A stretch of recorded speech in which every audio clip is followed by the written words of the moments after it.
Greetings and hello from beautiful Miami, Florida. Wow, what a day, what an afternoon. Who would have thought a week ago that we'd be here today for this very special press conference? My name is Ariel Hawani. Hello to everyone who is in attendance here at the Kaseya Center. Hello to everyone back home. And if you're watching this back home, you're probably thinking to yourself, I've seen a lot of these boxing press conferences, and usually what happens, some guy in a suit walks up here with a bunch of notes, and he starts reading a resume that is given to him, a script that is given to him about these fighters, and he goes on, and it's very, very boring. But let's be real, I think we all share the same sentiment that I have today. We're not even quite sure if this is a real thing, right? I mean, look at these two faces right here. Look at these guys. Is this actually happening? And so I am dying to see these two individuals right here and now, sitting across from each other, talking about what's about to transpire on the 19th of December, live and exclusively on Netflix. And so no talking, no waffling, no going on and on and on. Let's say hello to the two men who will be going toe-to-toe in an 8-round heavyweight bout, a pro bout, live and exclusively on Netflix from right here at the Kaseya Center in Miami, Florida. Let us do this, my friends. Let us see what the heck is going on. First things first, let's say hello to the two-time former unified heavyweight champion of the world, the 2012 Olympic gold medalist, the pride of Watford, the pride of the United Kingdom. Make some noise for the one and only Anthony Joshua!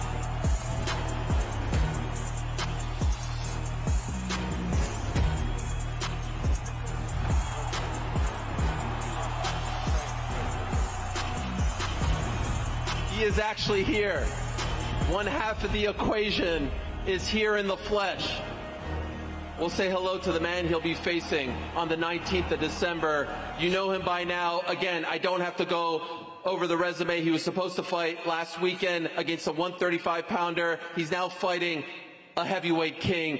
He's the pride of not only Puerto Rico, but Cleveland, Ohio as well. He's El Gallo. He's the one and only, the problem child, Jake Paul.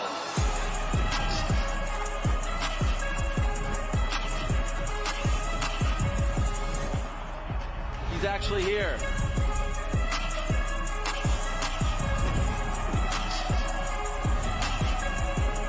This is really happening. That's Jake Paul, that's Anthony Joshua.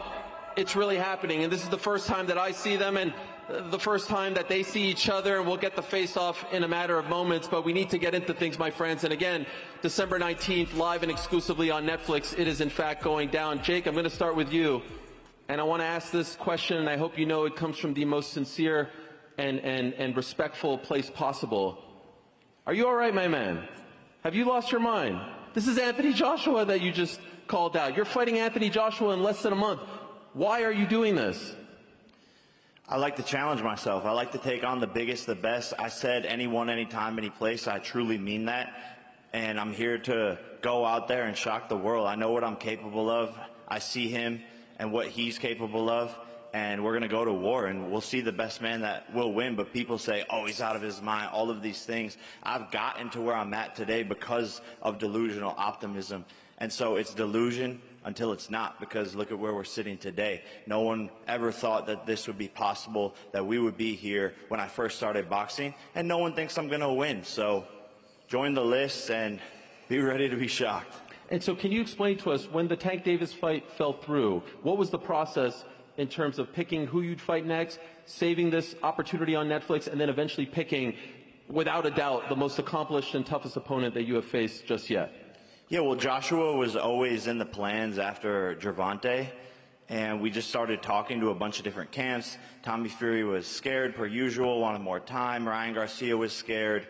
Terrence Crawford said yes, but wanted to do it later next year. I was like, let's get a fight in right now. Anthony Joshua said yes. He was ready in December. Let's run it. AJ, my man. Femi, it's good to see you. Femi. It's great to see you. How did this come across your radar?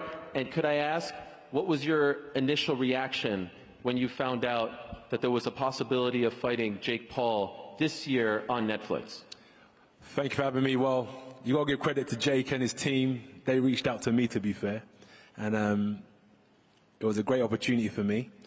So it's an opportunity for me to fight. I wanted to take 12 years out, 12 months out of the game, and I'd done that. And then it was time to get back to work, so I was planning on fighting anyway. And actually, I would have been fighting this weekend if I had it my way. And this opportunity presented itself, and I said, yeah, why not? It's great. I think it's massive. It's colossal. It's making big news. We're bringing marketability together with ability. Those two worlds collide. You got Jake Paul versus Anthony Joshua, and we're here in Miami. We're bringing Europe, Africa, Asia, Nigeria, the whole world together to watch this show on Netflix. It's going to be phenomenal. And that's how we ended up here, basically. Two guys that just want to put on a good show. When the early reports were coming out about this fight being in the works, your longtime promoter, Eddie Hearn, was saying, like, we don't think that he is crazy enough. Jake is crazy enough to take this fight. Was that your initial reaction as well? Like, yeah, this is all nice. It's nice to talk, but ultimately he is not crazy enough to fight me. I don't think Jake's crazy. I think Jake's a logical person. He knows what he can do. He knows something within himself, and he's got good people around him that know something about Jake that maybe a lot of us sitting here don't know. For example, I know a lot about myself that many guys don't know. All he needs is belief in himself. All I need is belief in myself, and that's why you got us two sitting up here and no one else. If we listen to everyone else, maybe we wouldn't be here today. But it's not about being crazy. He knows what he can do, and that's all that matters. Good luck to him. Jake, the last time we saw this man compete, it was at Wembley Stadium fighting Daniel Dubois for the heavyweight championship. He's not someone who's past his prime. He's not someone who's over the hill. And yes, that fight didn't go his way, but he's still very much in the game. He's one of the best heavyweights in the world. What is it about his game, though, that makes you confident that you can shock the world and beat him? Yeah, look, he's one of the best heavyweights ever. But I believe that fighting a smaller man is oftentimes harder as a heavyweight because of the speed difference and because of the foot speed, because of the angles, because of the head being off of the center. And so all of that power is great, and he's knocked people out. I just have to avoid that one shot for 8 rounds, and I believe that I can do that. So when I'm bouncing around the ring, jabbing, weaving, and doing all of these things, I know I can pick them apart and score points and make this a very, very big contest. People say, oh, I respect Jake Paul for getting in there. No, respect me because I'm about to win. Anthony, let's address the naysayers if we can. And a lot of them seem to come from your home country for whatever reason. When this fight was being worked on, Anthony's ruining his legacy. He shouldn't be in there with Jake Paul. He should be fighting the top dogs. If it goes past 2 rounds, you know, it's a stain on his resume. It's a stain on his legacy. What do you say to the people who say you shouldn't even take this fight, let alone even what happens if it goes past the 2nd round like the Ngannou fight did, that this is now a stain on your legacy? You know what I learned? I just address people that are for me. I don't address people that are against me. Basics. You know, people say, what do you feel about negative comments? I say, why am I worried about negative comments for? Why am I worried about people that don't believe in what I'm doing? I just focus on people that believe in me, that are supporting me, and that's it if I'm honest. So I ain't got nothing to say to those people because they don't even come into my psyche. That's fair. I saw when Jake was sitting down, like you were locked in on him. You were zeroing in on him. I would imagine maybe one of the first times you've seen him in person. I want that chain. Okay. That shit's dancing. That chain is dancing. You know what I mean? I'm like, give me that. We're going to war, baby. This 50 cal's going in your head. Perhaps the chain on the line as well? No? No? I'll put the chain on the line. Don't say that. I'll put the chain on the line, but you got to put something on the line. I'll put my chain on the line. So when you look at this guy, what do you see when you're staring at him? Talent, focus, good team, nothing negative. He's here to do his job. I could sit up here, as I said, and try and address all the things that Jake doesn't do good. But I'm fighting the Jake that's going to do everything good on December 19th. So let me focus on that. He's a good person, does his thing, great team around him, puts in the work, and that's why he's sitting here now. Anyone out there in the world that works harder than the next person deserves to be a front runner, and he's a front runner in the boxing game right now. Respect. Jake, can I ask, it feels to me from afar, you're in a bit of a lose-lose here, because it seems like a lot of people want to see you get obliterated, right? A lot of people want to see you get your comeuppance. And if you do pull off the upset, or if this fight goes the distance, again, the whispers will start to come. People will discredit you. People will say, this, that, and the other about the fight. How do you balance that, and how do you deal with that? Man, I've already won at every single thing in life.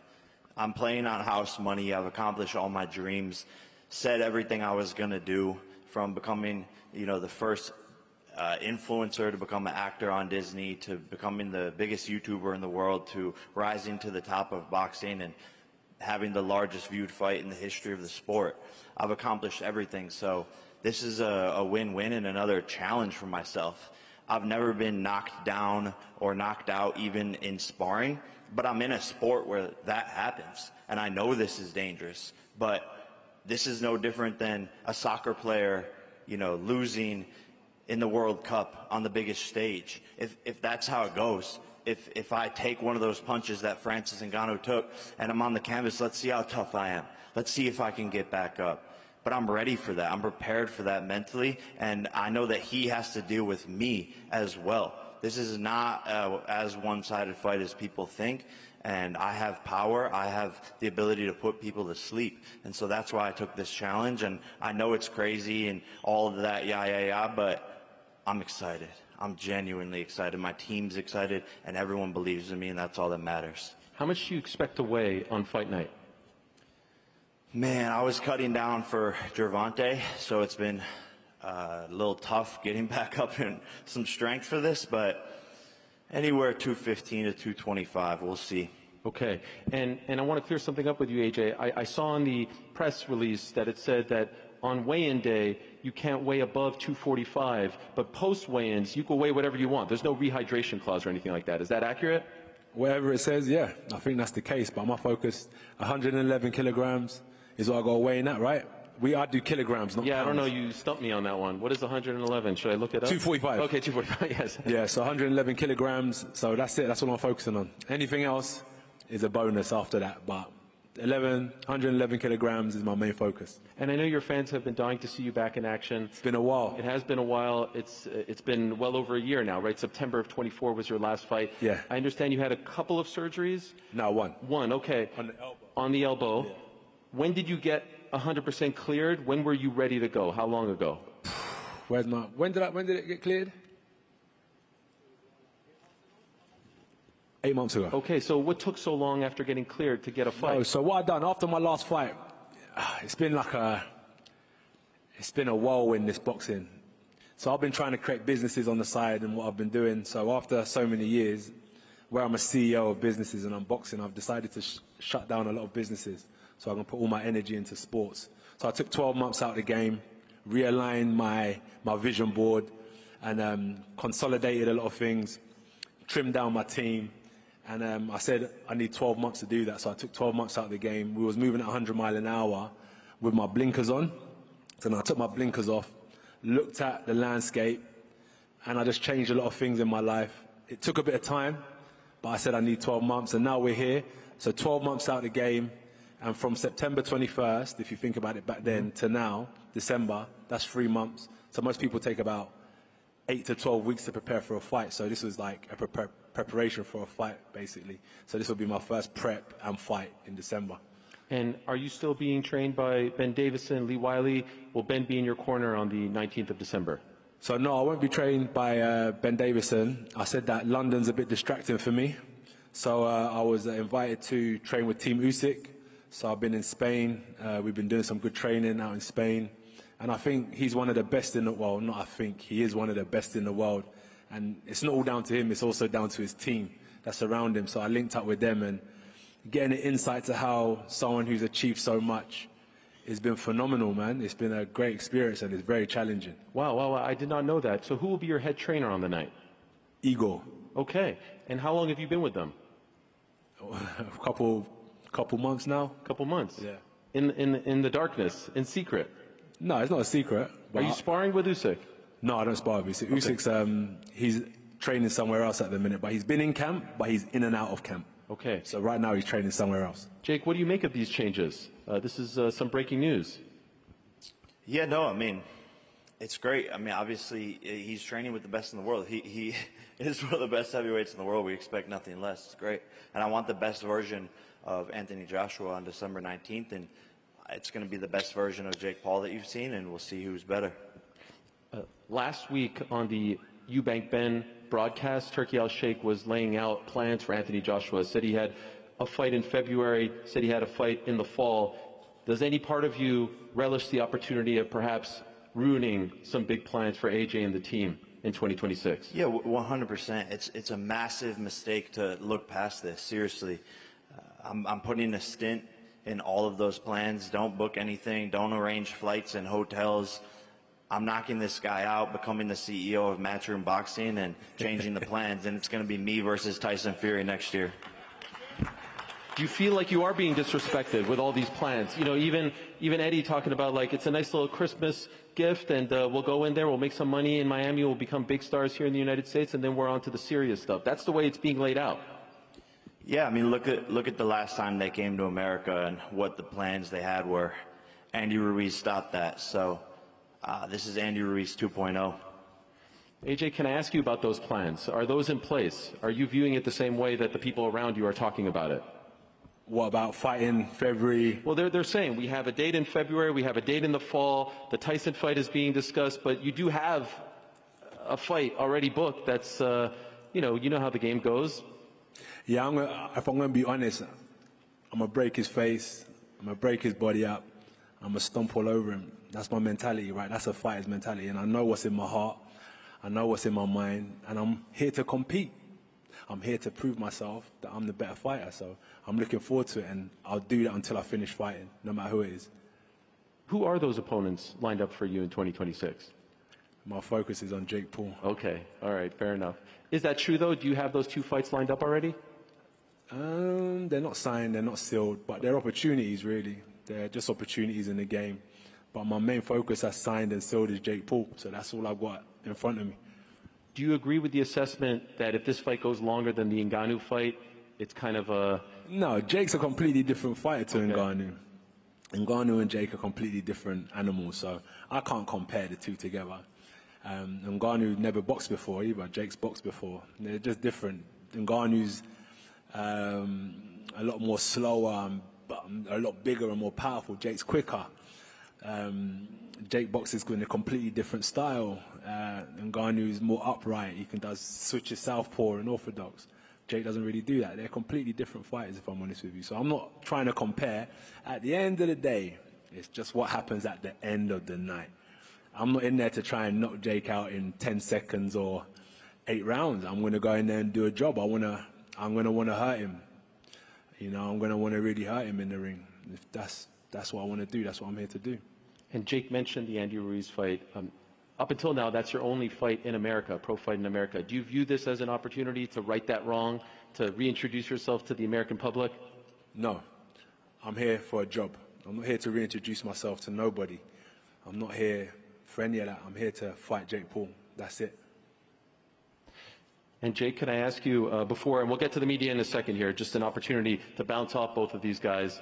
Do you, some of the talk has been the chin, right? Andy Ruiz, Dubois. Do you subscribe to any of that? Do you feel like there is a reset button there, or do you think that that is not fair to AJ?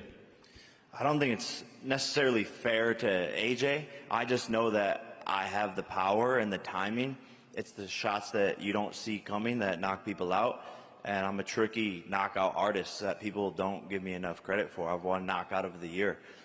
So he has to be careful. And I do have the timing, the speed, and the tricks up my sleeve to be able to hit a shot on this guy that he doesn't see coming that can put him to sleep 1,000%.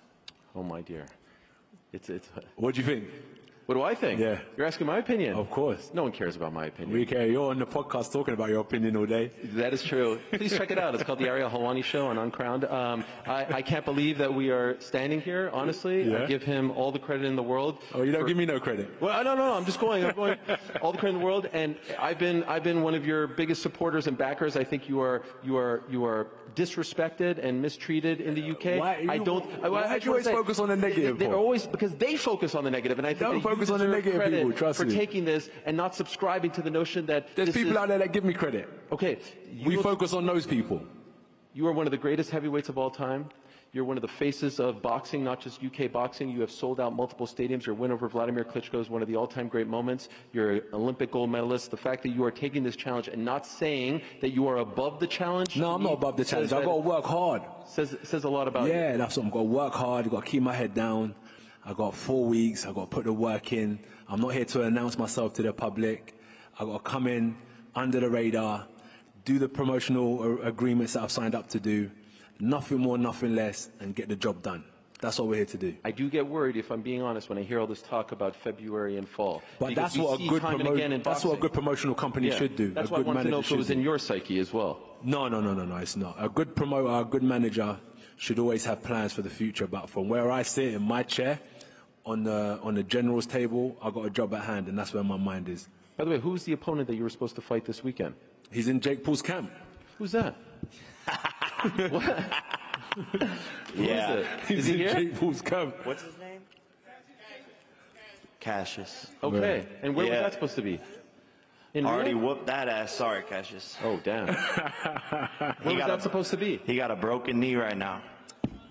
Where was that supposed to be? That was going to be in Saudi Arabia. Okay. Yeah, so we had a good plan lined up to fight in Saudi Arabia. Get on there, big, like, not even announce it, but like just turn up, ring walk. What's he doing? No announcement. Wow. And build that momentum again. By the way, this is 8 rounds. But I still asked them, I said, can I still fight November 22nd and fight December 19th? They said, stay focused, champ. Fair. 8 rounds. How do you feel about that? Whatever, I could be 8, 12, I'm ready. I've been sparring, doing my rounds, punch stats are looking good, counter punching's looking good, the defense is looking good, mentality's good. Just got to do it well. I just got to do what I'm doing in the gym in the night. All right, let me give the media an opportunity. Sorry, I'm hogging everything. I do want to let you know some breaking news this morning. The great Anderson Silva has been added to this card. He's going up against Tyron Woodley. Yeah. Is it? That's good. Did you not know about this? Not that Anderson Silva's been added to the card. Yeah, Anderson Silva against Tyron Woodley, 195-pound bout, 6 rounds, catch weight. So that is very exciting. Always great to see the Spider, one of the greatest fighters in the history of MMA. I'll tell you about more of the fights in a moment. Tickets on sale, Ticketmaster.com. This is presented by Most Valuable Promotions, and again, exclusively on Netflix. Danny Segura in the house. My man, what's happening? Yes, as Ariel said, Danny Segura from MMA Junkie. My question is for Jake. We saw a clip of your brother kind of questioning you on the decision to take this fight. Is your family concerned at all? I mean, you're going from a 35er to a heavyweight. It's a big deal. Yeah, no, my mom is mostly terrified, but she's scared of every fight. But my dad thinks I'm going to knock him out. Logan thinks I'm going to win. Tyson Fury thinks I'm going to win. Oscar De La Hoya thinks I'm going to win. And then my team, so that's like 7 people. Nate Diaz. Nate Diaz. Did he say that? He did, yeah. That's not really a good endorsement since he's dumb as fuck.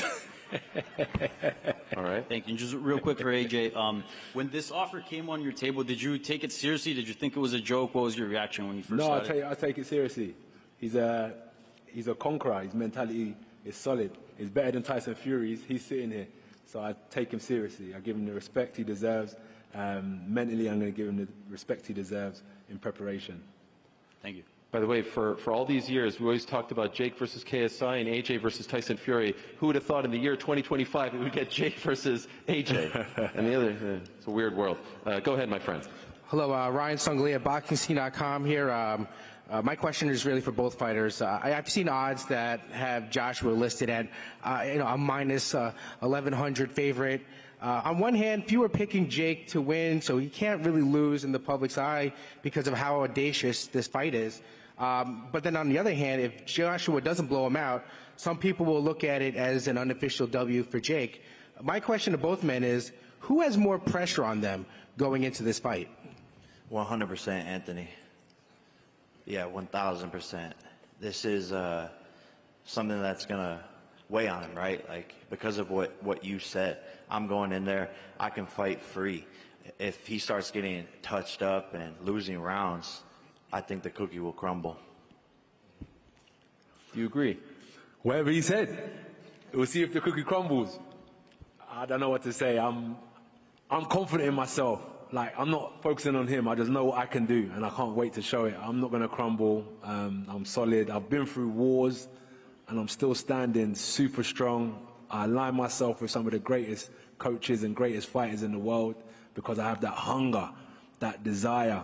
Every time I've been knocked down or been in trouble when I was younger, came back 3 years later, got to the Olympics, get in trouble again before the Olympics, 3 years later, become world champion after 16 fights, win all the belts, get beat by Ruiz, come back and unify the division for the second time. It's just constantly drives my focus and my hunger to get better. So I'm going to be a tough man to break down 100% come December 19th because I've been building myself over the last year. I ain't been sitting back. I've been working. Thank you.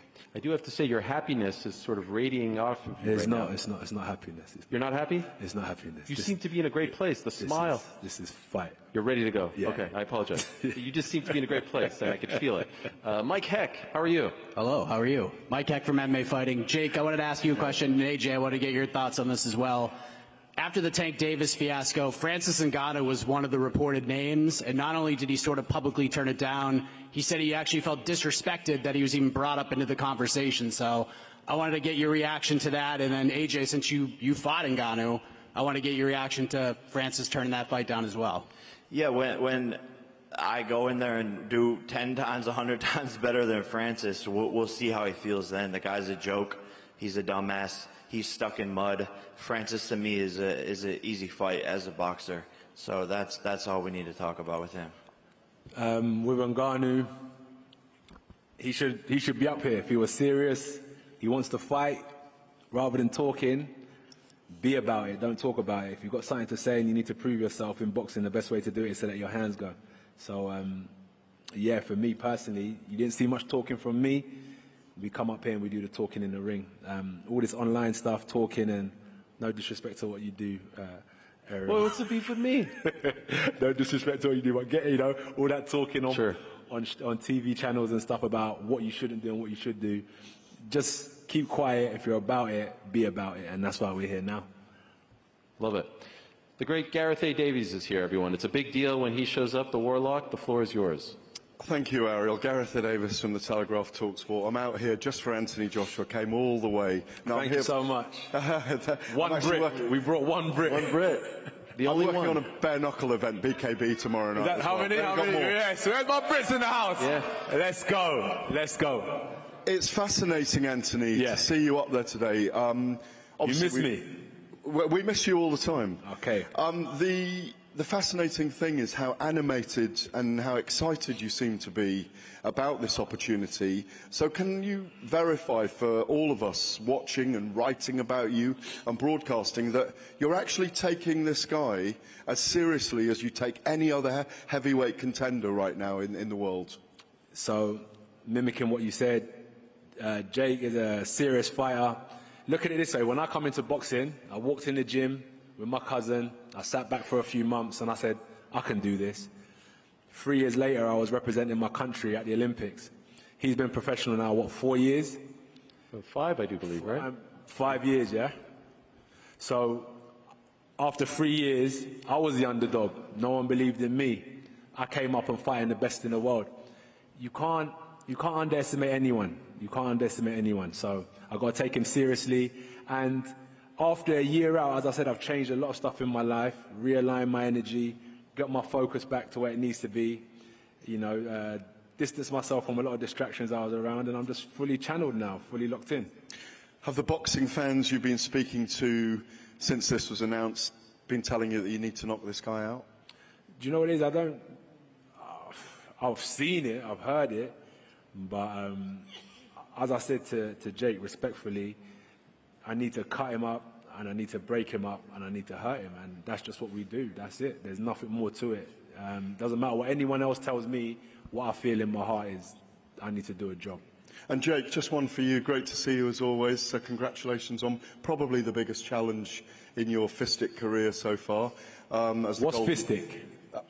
Fistic. Okay, in your boxing career. You're the golden cockerel, as you call yourself, as well as the problem child.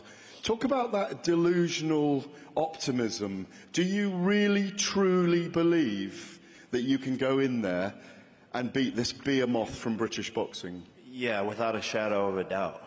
100%. Self-belief is the most powerful thing in the world.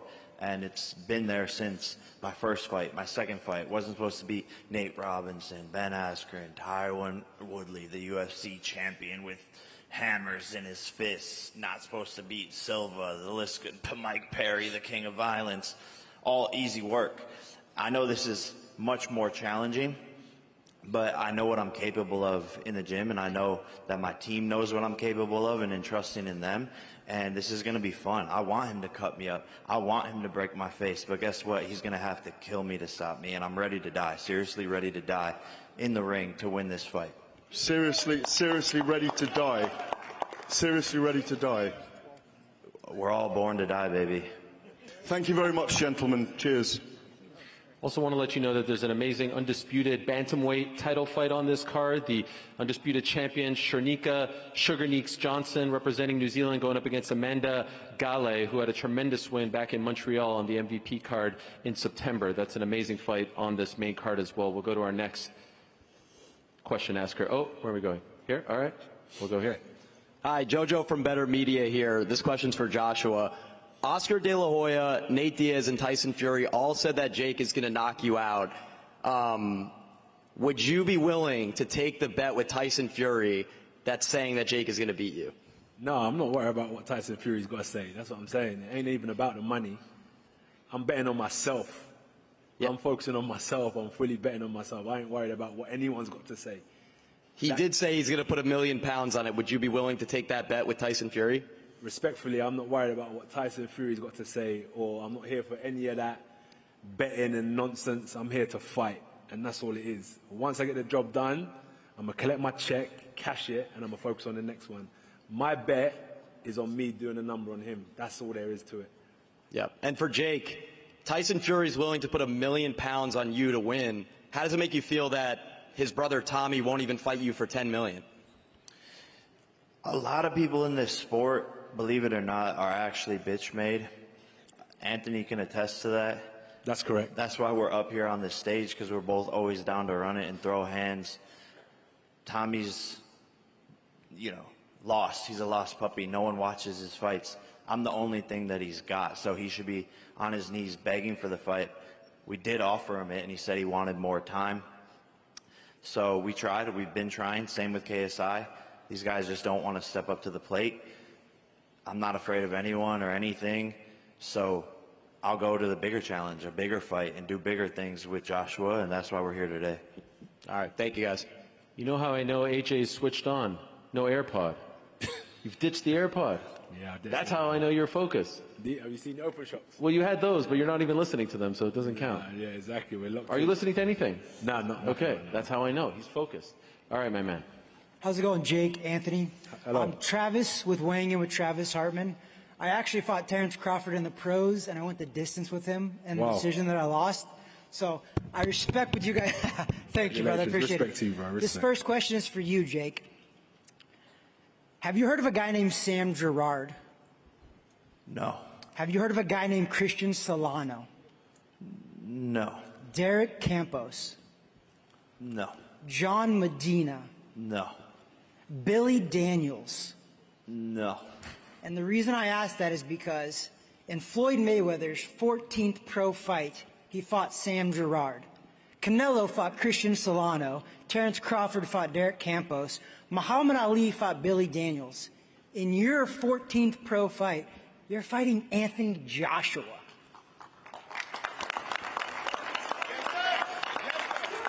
How does that make you feel? Man, we've been different. We've been pushing boundaries, and that's what I'm really here, is to be a beacon for kids out there to take inspiration from. That's one of the biggest things and goals I have in my life, is to show people what the power of self-belief and manifestation and hard work and discipline and where it can take you, and to take risks. And even if you fail, right, lose to Tommy Fury, get 10 times better, 10 times bigger. And now we're sitting here today, and to me, Tommy Fury's light work in terms of a boxing match now. And so I'm here to inspire kids and do things differently and be a disruptor. You're disrupting the sport for sure. Anthony, You're fighting in an 8-round fight. It's your first one since 2015, and you're probably going to set an all-time record of making the most money for an 8-round fight. You fight only 10 and 12-round fights. Why fight an 8-round fight? Why not push for a 10-round fight or a 12-round fight with a guy who doesn't have as much experience going that long like you do? So you got to look at what works contractually and what the things are that are going to get this fight over the line. Whether it was 8, whether it was 10, whether it was 12, whether it was 6, I don't really have any complaints as to what was presented to me. My focus was who, when, and where. Everything else after that is going to get taken care of by the good people I have around me. So for me, 8 rounds is here nor there because it's the same. The minute the first bell goes, it's just as dangerous as the 12th round. Do you know what I mean? So I've got to just stay focused and switched on for the duration of the fight. So it doesn't really matter how long it goes for. I've just got to be switched on for as long as it lasts.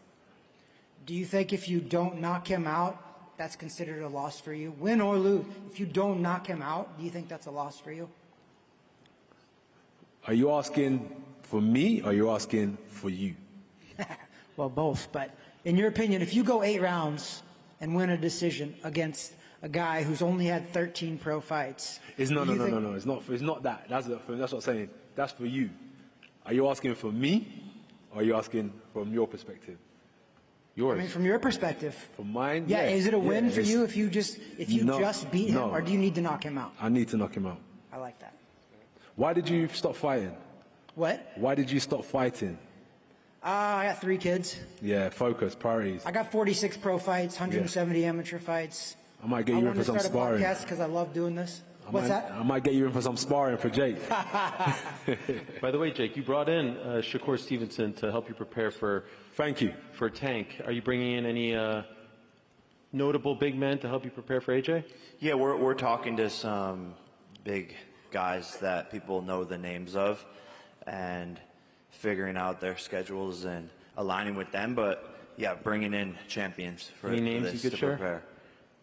Well, nah. Okay. Dion, I don't know who said that, but I think I was a fan. I'll ask one more question and then one more media question. I know we're focusing a lot on the noise today, and that's my fault, and I apologize for that, but you know how it is around you. There's actually a huge story going on back home in the UK surrounding a young man named Jude Bellingham. And I was wondering, Talk to me. I was wondering if you sympathize with some of the heat that he's receiving, with the media saying he's not cooperating and they're being tough on him. What's happened with Jude? Well, you know, he's part of the English national football team, and there are some saying he shouldn't be a part of the team or that he's not cooperative. That's what they're saying, not me. But, he doesn't talk to the media. He's not open enough. And there's a lot of ex-footballers. Ian Wright has come out and had his back and said that it's not fair, the criticism that he received. So I was wondering if you sympathize and can understand some of the heat that he is receiving and you feel like it's unwarranted. I'm not too sure exactly what's going on with this situation, but everyone has their own personality. So if he doesn't want to talk, that's up to him. He doesn't want to talk, he does want to talk. I don't understand exactly what's going on though. I don't really follow soccer. Fair enough. I follow the fight game. I understand. It reminded me a little bit about the stuff that you've dealt with throughout your career. What, like negative and people... Yeah, that's... The main thing for him to focus on is getting on that pitch and representing his country and doing a good job. It doesn't matter what you say. That's what we don't need to focus on. He is probably just tunnel vision, which most people can never understand what it takes to be in Jude Bellingham's position. Jude Bellingham is under immense pressure every day of his life. So it might just be one of those days. It could be one of those years.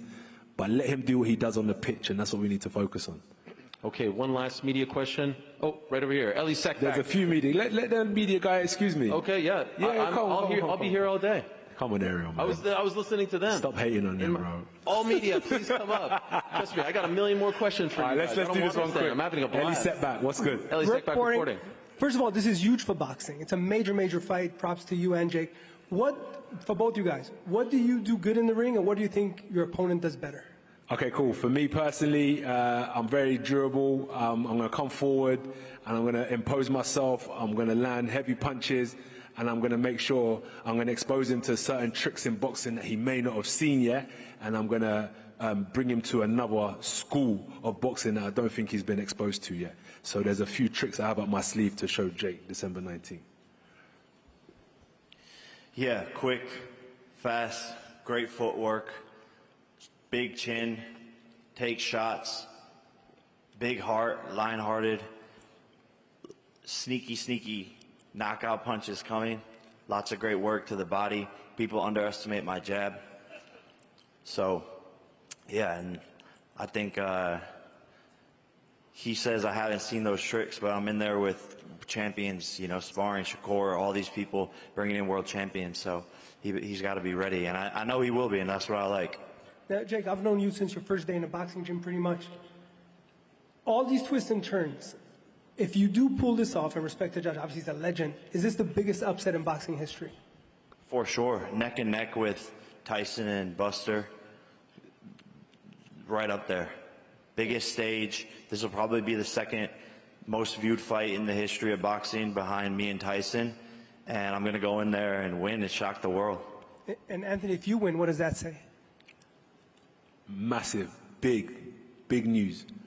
Big news. That's why I wanted to take this fight, is because I knew the opportunity that it presented in the build-up and the aftermath of a victory as well. So it's a great opportunity for me to announce myself as a dominant figure once again, as I did with Francis Ngannou.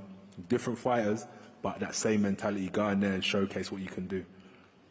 Thank you, guys. You know it's big when your biggest detractor, Jake, Dana White, is saying he's going to tune in. So you know it's cutting through. He watches all my fights secretly. Oh, okay. All right. Fair enough. There was one more that AJ... Yes, my man right over here. You'll be the final one. Max Coundrell with the Spit Bucket Podcast. Thank you both for coming to Miami. We're really excited to see both of you. I want to ask a question for Anthony Joshua. Every time you've taken a defeat in your career, you've come back better, stronger, more motivated, and looking explosive. What does that set in you each time you take a loss, and how motivated are you to take on Jake Paul in this bout? It's that grit. I want to be up just as much as people want to see me down. The negatives, the people that don't believe in me, is how much I want to be where I need to be. I'm just hungry, devoted, dedicated, and that's why I'm chasing. Give me more. All right, cool. Ben Davison, phenomenal coach. All right, you know what? Usyk, Ben, what do you think? Ben said 100%. That's a great move. Went out there, spent time with the 3-time undisputed champ. They're killing me, drilling me, but this is where I need to be. And that's how serious I'm taking Jake. Respect to him. I'm not only fighting Jake, I'm fighting his mind, the psychological aspect of Jake that I need to break. A man who believes in himself. They say he's delusional. I've got to break that delusion and bring him down to a reality check. Make him have a reality check in the ring. And quick question for Jake. You know, you switched from Gervonta Tank Davis to Anthony Joshua. You put on your Twitter, first David, now Goliath. You're going straight to Goliath instead. How was that mental switch from Gervonta Tank Davis to someone like Anthony Joshua? It's fun, man. It's fun. You know, there's a foot difference and like 120-pound difference. But, bro, I mean it when I say it. I'm going to fight anybody and all of these people. And I think maybe people are actually starting to understand that I'm down to put it all on the line and do these big fights. And it's nice being a heavyweight, being able to eat pasta all day. Thank you both so much. Thank you. Yeah, I got to say, this is magic. Just listening to you two, the vibes here, the chemistry, if you will, seeing Anthony in this place, seeing the challenge that you're taking on, seeing this poster, Netflix, biggest platform in the world. What a blessing it is to be here again. December 19th, live and exclusively on Netflix. No pay-per-view, just subscription required, just like Jake and Tyson and Serrano and Taylor 3 and, of course, Crawford, Canelo. That's it. In front of the world, over 300 million subscribers. Tickets on sale right now via Ticketmaster.com. We are going to face these guys up. But before I do, last question. They were telling you, Paul, hey, Paul, I'm working here. Official prediction. What is it? You got to tune into Netflix December 19th to find out. We're not going with a specific round. You said knockout already. That's my dream. I got to bring it to reality. I can't say. Official prediction. I think a 4th or 5th round knockout by me. Damn. There it is. We're going to face these guys off. We're going to bring up the CEO of Most Valuable Promotions, co-founder, Mr. Nikisa Badarian. It is, in fact, happening. happening. Frank Smith, the CEO of Matchroom Boxing, here as well. Great to see him in attendance here in Miami. And my friends, it is in fact going to happen. The very first face-off is about to go down. Let's bring back Jake Paul and Anthony Joshua right here and now for this inaugural face-off of an 8-round heavyweight battle that is going down December 19th, live and exclusively on Netflix.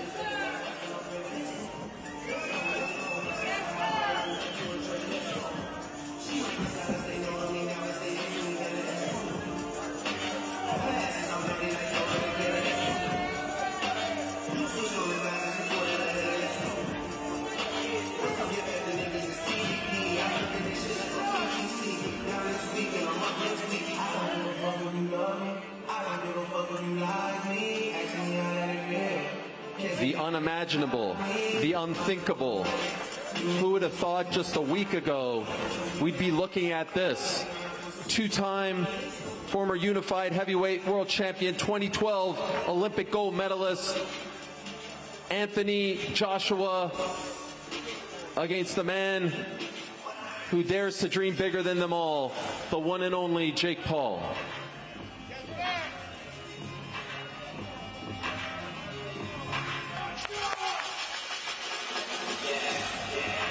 December 19th, Miami, Florida, Kaseya Center, live and exclusively on the biggest platform in the world, Netflix. Tickets on sale right now, Ticketmaster.com.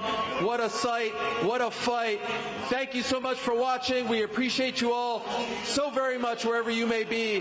Have a great day, and we will see you all on Fight Week in less than a month's time. Good night.